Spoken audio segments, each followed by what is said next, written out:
So yun guys, hello, welcome back na naman. So another Legend of Ymir content tayo. So medyo naging busy tayo, pero ito, quick tips muna tayo about quick combat setting. So as you can see here, nandito ako sa sa Valhalla. Yan. Level level 27 or I think. Bali yan, dalawa yung gamit kong account, which is ito yung main ko, nasa PC, itong Archer. Tapos yung isa is Warlord, yung nasa PC. So medyo tayo, trap tayo magpa-level kasi dalawa yung ating tsaka naging busy din nga. So quick tips lang about dito sa quick combat. So as you can see here dito sa dito sa bottom, sa yan, mababasa nyo quick slot settings. So ang tips ko lang dito sa inyo is yan, consumable, depende sa inyo kung pwede nyo iset to ng ng ang use nito is itong health niya. So pwedeng kung nasa 50, so sa 50, siguro sa 50-50 siya na health, saka lang siya mag-auto-consume itong health niya. So ang akin, advice ko is nasa 70, or depende na rin nyo kung anong level kayo or kung anong level ng monster na kung saan kayo nagpa-farm. So depende na rin nyo lang yung settings na to. So for me, yan, around 70 to 80 ganyan.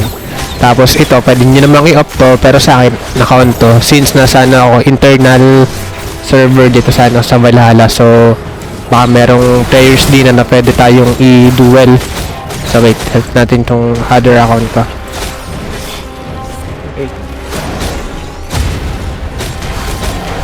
Mamatay na yung other account ko, escape ko lang.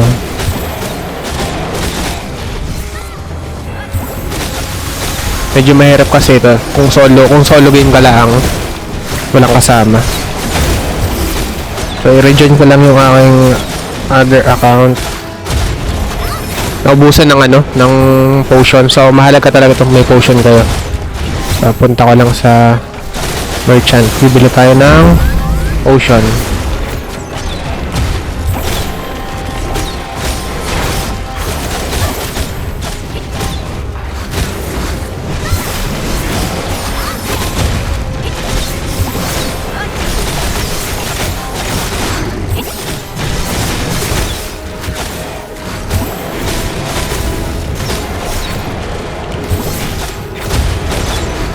Ito na yun.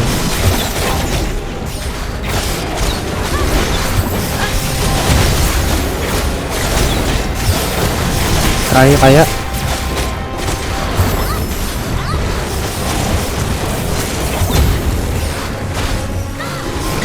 To.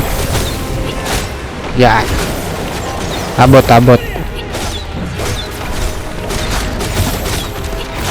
So yan.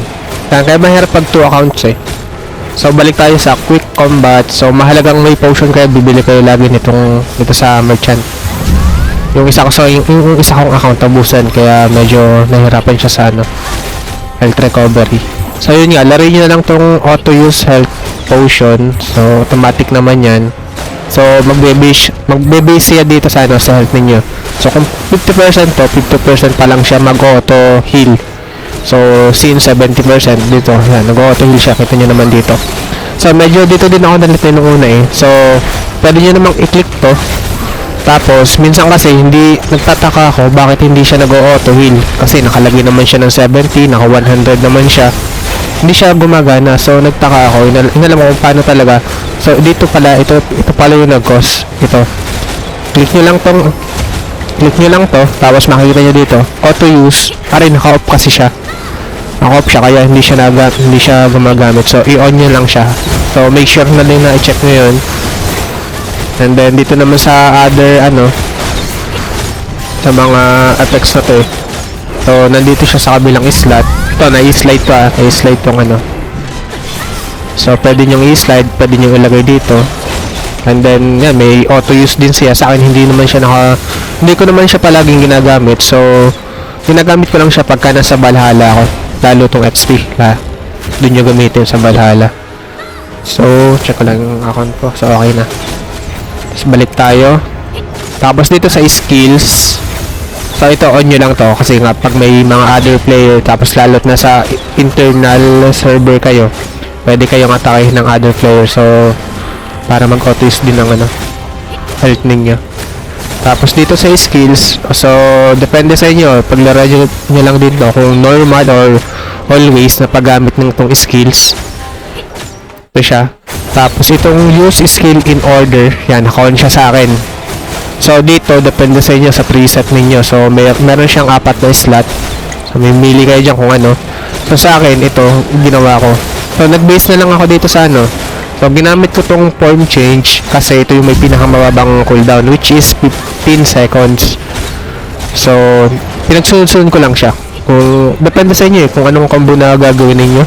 So, sinunod ko is itong wait, nag-change ba? So, ang sinunod is itong arrow rain. So, since meron siyang 16 seconds, para kahit naka AFK ako, tuloy-tuloy lang yung yung skill nitong character ko. So depende sa inyo kung anong combo gagawin ninyo. Ang akin is naka-order siya ng CD order kung ano yung may kumbaga list to highest CD ang ginawa ko. So depende sa inyo. Ito namang trap, nasaan ba yung trap? Ito, nasaan na yan? Itong trap, since 15 seconds naman siya, hindi ko siya nilagay dito kasi since naman to, archer naman to, so malayo yung kung try natin gamitin yung trap. Pakita ko sa inyo, wala dito. Ito lagay natin. Andun ba? Ari pala, dito siya. So yan, kung magagamit ako ng trap, andyan nyo lang siya. So, kung nandun yung monster, dito ako mag-skill, so wala. Sayang yung mana ninyo. So, yun. Kaya yung ginawa ko, yung trap niya is nasa pinakadulo. Nandito. So, depende. Laruin nyo lang yung dito sa quick combat na skills. Tapos, dito sa PvP, skip. So, on nyo lang yan. So, yan.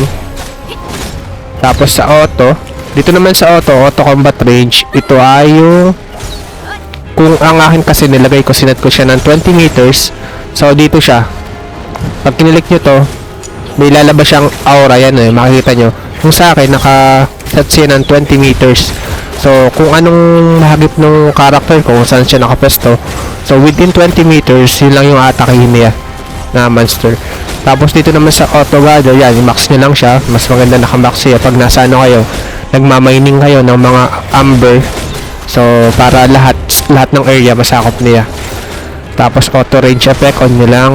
Tapos dito, pwede nyong paglaruan or kahit gayahin nyo lang dito settings ko.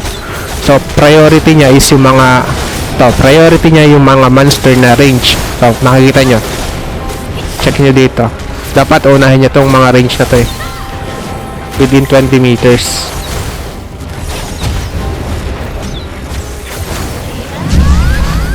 Or ano pa naman So, basta yun, within 20 meters, ang unahin niya yung mga, may priority 1. Yan inuuna niya yung mga kesa dito sa mga melee. Unahin niya yung mga range. So, yan. On nyo lang to engage monster. Ito sa akin, wala. Hindi ko na in-off to. Hindi ko masyadong gamitin. So, depende. Paglaro nyo lang yung settings na yan. And then, ito. Na-slide to. Tapos hindi ko alam kung anong use nitong kasi ito, example ko ito. Itong naka-highlight na to, yan, nasa border, naka-highlight. Pag kinilik nyo siya, tapos in-up nyo siya, mag-highlight siya, up or down. Slide up, tapos slide up, mag-highlight siya. So, hindi ko alam kung anong use na yun. Pero ang use talaga nito is parang para mag-quick cast siya, parang ganun. So, sa akin, depende kung gagamitin nyo since naka-AFK naman ako, naman siya, auto hunt. Tapos meron naman siyang naka-set dito sa preset. So, magagamit pa rin itong mga skills na to. So, either quick cast nyo siya o hindi. So, depende sa inyo. So, yun lang sa quick combat task. Paglaruan nyo lang kung anong settings yung inyong gagawin. So, yun lang guys. So, thank you.